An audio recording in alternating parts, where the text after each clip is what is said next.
Hello friends, in this video we will discuss Rajasthan MO medicine plus pathology questions.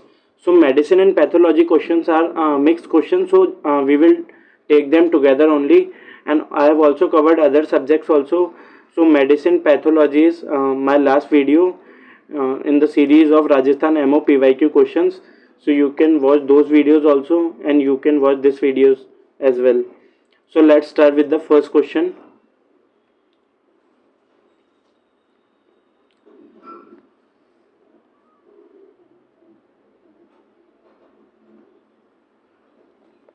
So first question is complete absence of urobilinogen in the urine indicates.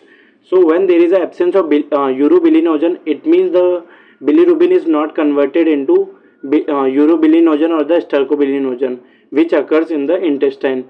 So it means that the bilirubin do not reach the intestine. So this occurs in the obstructive jaundice. So answer will be option number C, obstructive jaundice, because conjugated bilirubin in intestine convert to stercobilinogen and urobilinogen. But here urobilinogen is absent, it means the conjugated bilirubin is not reaching intestine, which occurs due to obstructive jaundice. So answer will be option number C.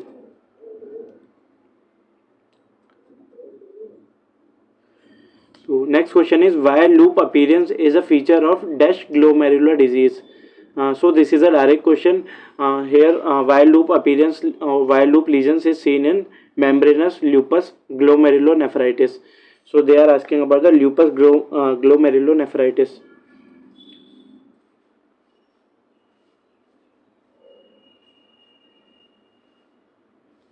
So lupus nephritis or this membranous lupus glomerulonephritis is one of the renal features which occurs in the case of the SLE patients. Answer will be option number 4.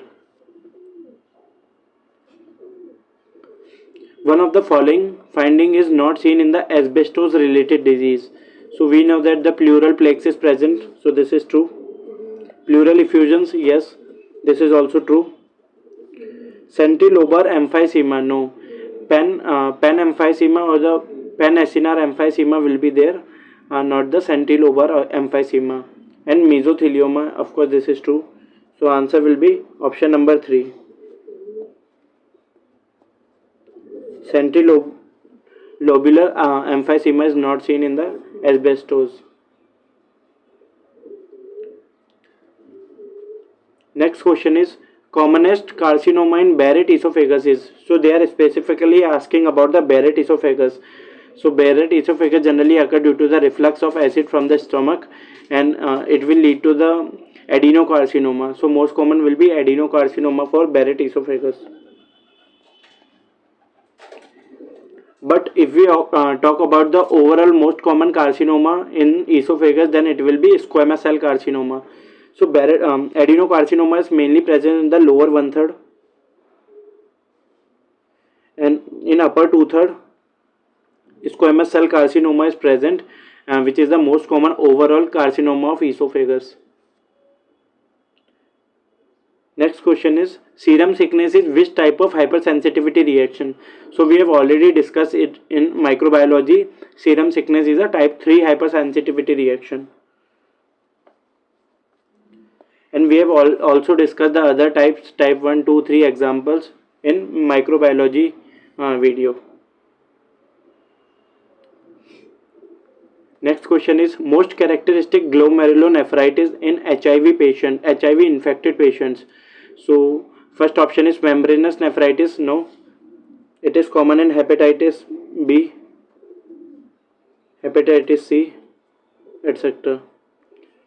MPGN, membranoproliferative glomerulonephritis, it is also common in the solid cancers, hepatitis B, C, malaria, etc. Minimal change disease is mostly seen in the children's, and focal segmental glomerulosclerosis. So this is a correct answer. Focal segmental glomerulosclerosis is more common in HIV patients. MCD is present in children, and it is present. Membranous is present in the solid tumors also, and MPGN is hepatitis B, C, malaria, etc. Next question is feature of rhabdomyolysis are all except. So rhabdomyolysis is one type of breaking of cell. So it is a breaking of muscle cell. So hypercalcemia, no. Hypocalcemia will be there because calcium is present in ECF, and if ICF content comes out, ECF will get diluted. And hyperkalemia, yes, because K plus potassium is present in ICF, which after rhabdomyolysis will comes out in the ECF. Hyperphosphatemia, this is also true because it is present in ICF. And hyperuricemia, which occurs due to the breaking of DNA, and further breakage of DNA will lead to the formation of the uric acid. So hyperuricemia will be there. So this is also true. So answer will be hypercalcemia because it is not seen. Instead hypocalcemia will be seen.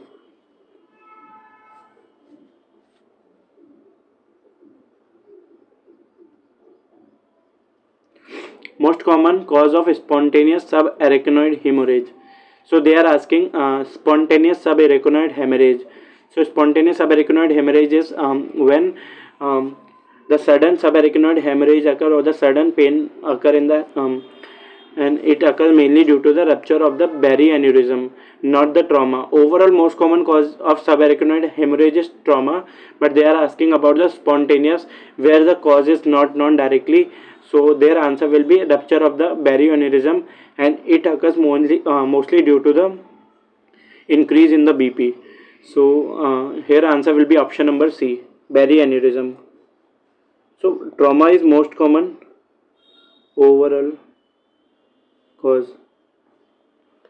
Hypertension leads to the berry aneurysm, but berry aneurysm can rupture of the berry aneurysm can occur due to other causes also. A young patient presents with the fever, headache, and the psychiatric behavior. Most likely diagnosis is, so fever is present, headache is present, and psychiatric behavior is present. So this psychiatric behavior is more related to the herpes simplex virus encephalitis. In Japanese encephalitis, fever, headache will be there, but this psychiatric behavior will not be there. In cerebral malaria, fever and headache is there, and HIV also fever is there, headache may be there, but in herpes simplex virus encephalitis, this psychiatric behavior will also be there. So answer will be option number 4, herpes simplex virus encephalitis. Next question is bilateral ptosis with restriction of eye movements with diplopia in the young female, most likely causes. So they are saying that ptosis is present, restriction of eye movement is present, diplopia is present, and it is in young female. So all these features are mainly related to the myasthenia gravis, because myasthenia gravis is common in young female, and ptosis will be there, restriction of movement with diplopia will be there. So all these features are of myasthenia gravis. So answer will be option number A. If we talk about the test for myasthenia gravis, then one is ISPEC test,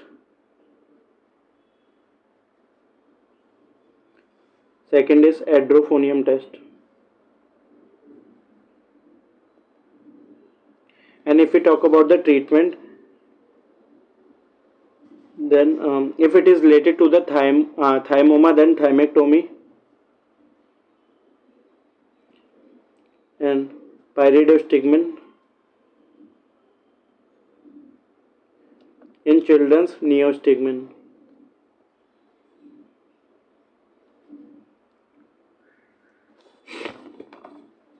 So next question is, patient with involuntary movements involve upper arms and with the family history of the suicidal tendencies, most likely diagnosis is. So involuntary movements are there, and involving the upper arms mainly. So flinging movements or the involuntary movements, and family history of suicidal tendency. So it is more specific with the chorea, and which it is more specific with the chorea, and in the chorea involuntary movement is seen in the Huntington's chorea. So answer will be option number 2, Huntington's chorea, because family history is present, and also the involuntary movement involving the upper arms, mainly the flinging movements are there.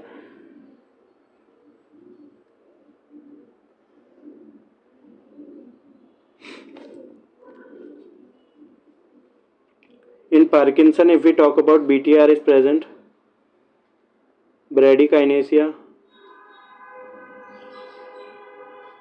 tremors, and rigidity. And tremors are mainly resting tremors.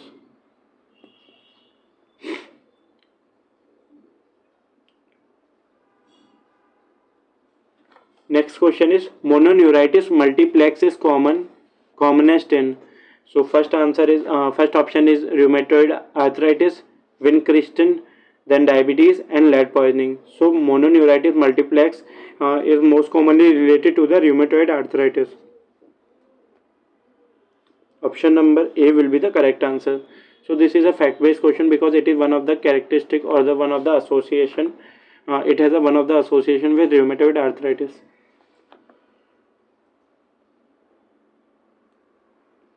Next question is, acute infection of hepatitis B virus is diagnosed by. So it is a easy question. They are asking about the acute infection.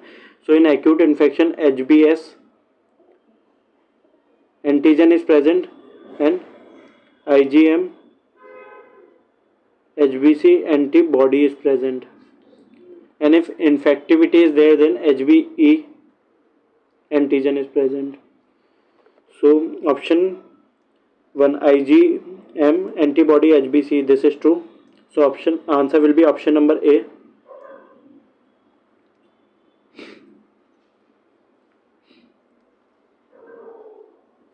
Best test for small intestine malabsorption is. So they are asking about the small intestine malabsorption, which is the best test. So first is Lund-Meal test, second is Schilling test, third one is the D-Xylose test, and the fourth one is Folesine test. So answer here will be D-Xylose test, which is mostly used for the small intestine malabsorption. So it is used for the simple sugar malabsorption. Schilling test is mainly used for vitamin B12 malabsorption. So D-Xylose test, D-Xylose test is done both in blood and urine.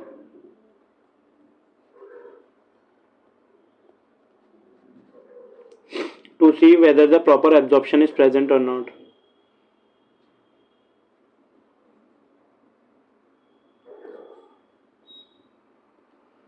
So answer will be option number C, D-Xylose test.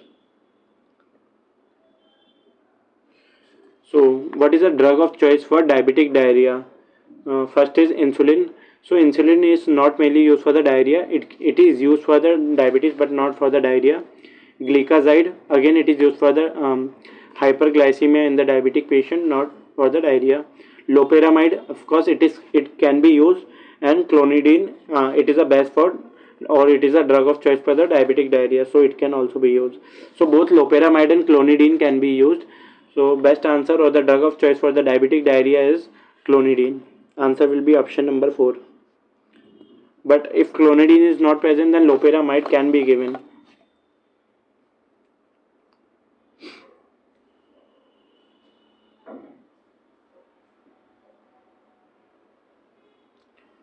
Now next question is, chronic diarrhea which persists even during night. Okay, so it is diarrhea is present even during night with no effect after fasting. So there is no effect of the fasting. This is a specific point. So is most likely, what is the most likely diagnosis? So first is dysmotility associated diarrhea, no. Osmotic diarrhea, No, it is not present at night. And also there is an effect of the fasting, that after fasting diabetic generally or diarrhea generally reduces.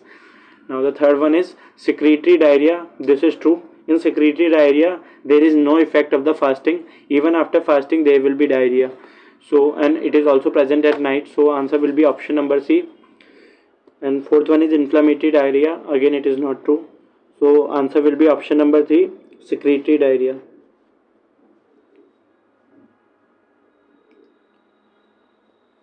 Next question is feature of interstitial lung disease are all except. So interstitial lung disease are restrictive lung disease, and in restrictive lung disease we know that the decrease in the total lung capacity will be there, decrease in residual volume will be there, and FEV1 is normal, FVC is normal, and FEV1 upon FVC ratio generally is increase or it is normal. So now let's look at the options. Reduce FEV1, no, it is either normal or it may be increase.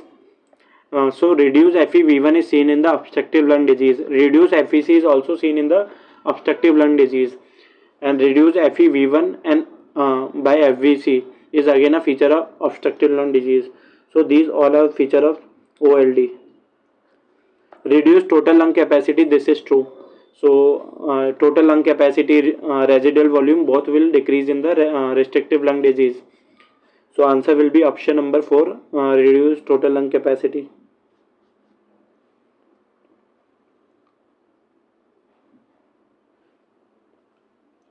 Causes of lung infiltrates with peripheral blood eosinophilia are all except. So they are mainly asking about the peripheral eosinophilia is present in which conditions. So in sarcoidosis, yes, this is true. In hypersensitivity pneumonitis, no, it is not present.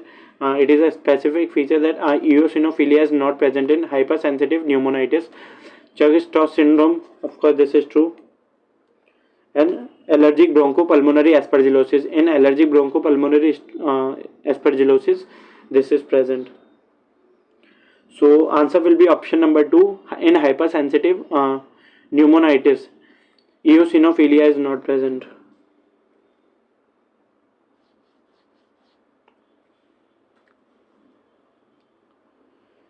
Which of the following is the most specific test for the rheumatoid arthritis? So this is a direct question. Answer will be anti-CCP antibody. They are asking most specific, so it is anti-CCP antibody. And most sensitive, if they ask about most sensitive, then it is a rheumatoid factor only.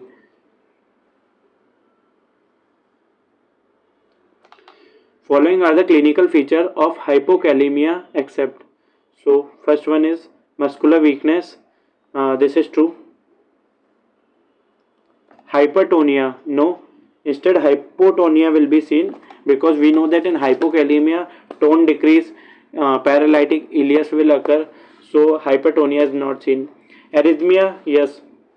Both hyperkalemia and hypokalemia can lead to arrhythmia. And paralytic ileus, yes, this is true, because smooth muscle tone generally decrease, so paralytic ileus will be there. So answer will be option number 2, that hypertonia is not seen in the hypokalemia.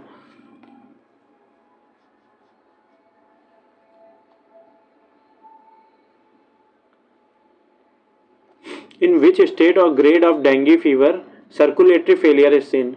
So this is again a direct question. Circulatory failure is seen in the grade 3 of the dengue fever. So option will be option number 2 will be the correct answer. Option 2, which is a grade 3. So it is mainly what is dengue fever circulatory failure? So it is dengue shock syndrome. So it is a dengue shock syndrome.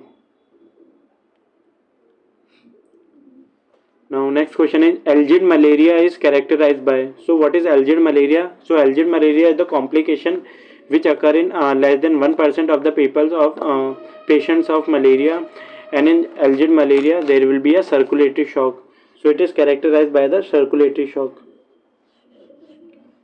Other feature will be hypothermia.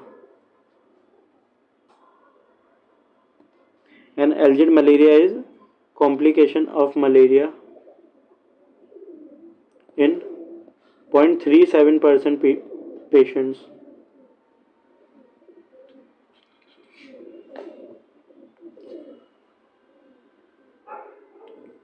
Following are the complication of sickle cell anemia except. So aplastic crisis, yes, this is true.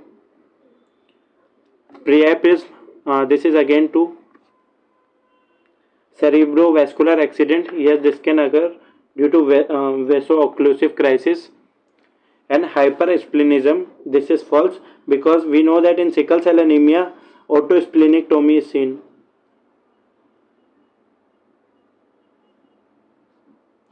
So hypersplenism will not be present. So answer will be option number 4, hypersplenism.